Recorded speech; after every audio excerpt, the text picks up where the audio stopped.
Thank you, Melissa. So I'm going to go on and talk about methods. The study of the intervention was located at a high school in Los Angeles County. The school is a public high school that serves 2,326 students, where 7% of the school population of students are with special needs. This is a semi-diverse school where 60% of school population are considered Asian and 37% of the school population are considered Hispanic. Of that, English learners, of that 26% of students are English learners, and 78% of students come from low-income families. Gender distribution of the school is about 48% females and 52% males. The student-to-teacher ratio at the school is 19 to 1, and the number of students to counselor was 526 to 1, and that is according to the California Department of Education. Participants. Our primary focus of our research study is to improve collaboration between teachers, and we want to know if their collaboration benefited the students or not. So we had about 60 and 90 students who are collaborating with the survey. And of that, we know that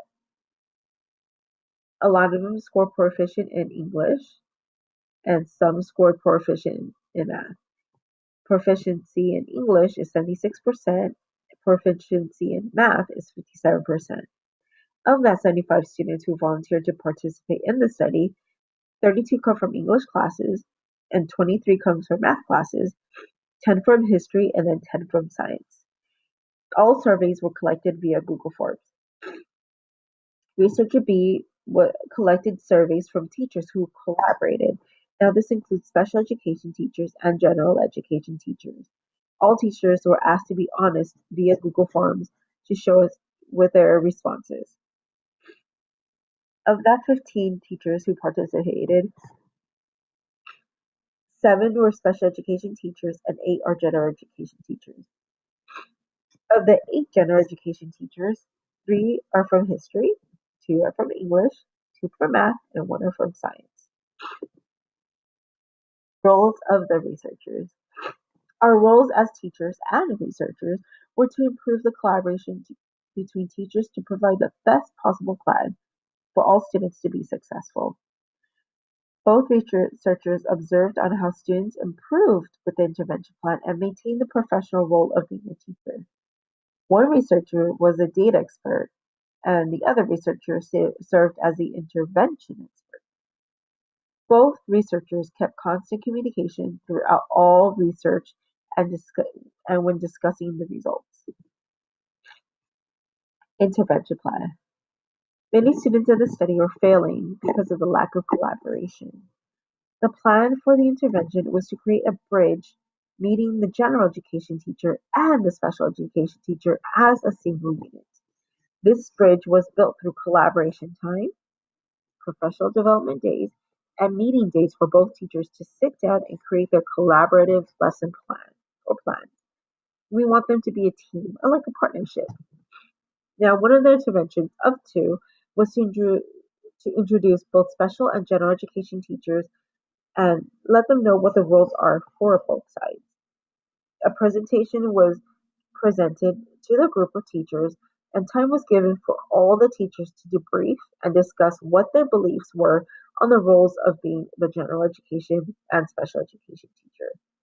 Now, during the time allotted, general education teachers were given the opportunity to ask previous unanswered questions on how the special education teachers spent their day.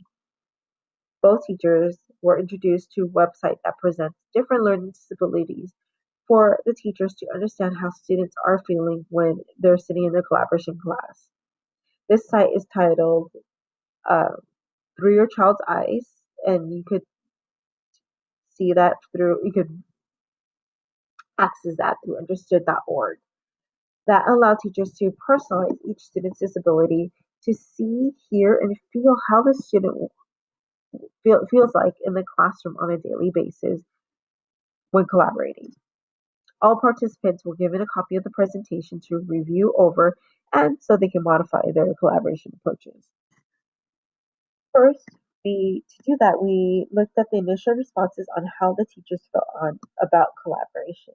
Once we received that information, we surveyed how students felt before the teacher collaboration intervention and how they felt after the intervention. Well, the results were not astonishing as we had predicted. Data collection methods. For our research study, it was fundamental to collect honest and reliable surveys to have the most valid data. We did that through Google Forms.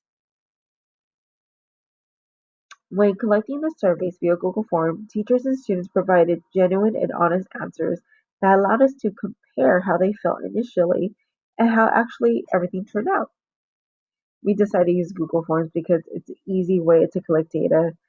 It's quick, easily accessible, and you could just do this anonymously. Ethical practice. It is essential to be ethical throughout the whole process of the research study to show accuracy with data. According to the National Institute of Health, it is important to remember that the individuals who volunteer to participate in the research as people. We need to protect these participants in research. So by doing that, we must establish ethical guidelines.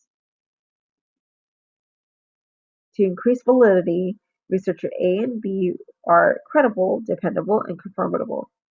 Credibility is defined as the ability to reason things. We wanted to focus on credibility due to the fact that we wanted to know that our data was based on credible sources. We use teacher feedback from teachers who collaborate teach. In order for this data to be sent out Google feedback forms for teachers to fill out on their own time.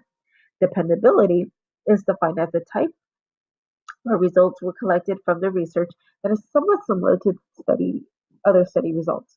We wanted to be able to know that we could depend on the honesty of the teachers we collected data from. The responses from the participants increased validity of our report results. This will let us compare data results to see if we were able to meet the same data as allowed us to create better interventions and interventions that are currently working. Finally, confirmability is defined as a representation of results that were accurate without biases from the persons conducting the research. We collected information from the teachers who are completely fair and honest. This information was provided directly from the mouth of the persons who witnessed and experienced it. Confidentiality and informed consent.